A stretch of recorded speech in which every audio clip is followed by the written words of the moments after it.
Friends வணக்கம். So இந்த வீடியோவில் நம்ம என்ன பார்க்க போறோம்னா, ஸோ இன்றைக்கி நம்முடைய ஷாப்ல இருந்து கஸ்டமர்ஸ் என்னென்ன ப்ராடக்ட்லாம் ஆர்டர் பண்ணியிருக்காங்கன்றதை பார்க்கலாம்.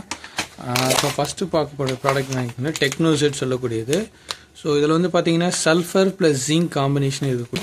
எம்பவர் சொல்லக்கூடியது ஒரு பயோஸ் 2 மில்லியன். இதில் வந்து பார்த்தீங்கன்னா ஹியூமிக் பல்விக் அமினோ காம்பினன்ஸ் இருக்கும். இது ஒரு கிரானுவல் ஃபார்ம் இருக்கும். 500 கிராம் பேக்கிங்கில் ஆர்டர் பண்ணியிருக்காங்க. ஸோ இது எல்லாமே என்ன ப்ரைஸுக்கு நம்ம கொடுத்துருக்குன்றதை பார்க்கலாம். பேக்கிங் இது இதோட எம்ஆர்பி வந்து பார்த்தீங்கன்னா 1244. ஸோ நம்ம கொடுக்குற ப்ரைஸஸ் வந்து பார்த்தீங்கன்னா டெக்னோசெட் வந்து 4 kg வந்து 849க்கு கொடுக்குறோம். நெக்ஸ்ட் வந்து பார்த்தீங்கன்னா ஸ்பீக்கி எம்பவர் வந்து இது 5 kg பேக்கிங் இது. ஸோ 5 பார்த்தீங்கன்னா 349க்கு கொடுத்துட்ருக்கோம். ஃபைட்டர் செல் பார்த்தீங்கன்னா 500 கிராம். இது வந்து ஃபோலியஸ்னா 239க்கு கொடுத்துட்ருக்கோம் 500 கிராம். ஸோ இந்த பேக்கிங் எல்லாமே நம்ம பேக் பண்ணி நம்ம ஸோ இந்த வீடியோ பார்த்துருக்கு உங்களுக்குமே இந்த ப்ராடக்ட்ஸ் வேணும்னா டிஸ்பிளே தெரியக்கூடிய நம்ம வாட்ஸ்அப் நம்பரை காண்டாக்ட் பண்ணி நீங்களுமே மெசேஜ் பண்ணி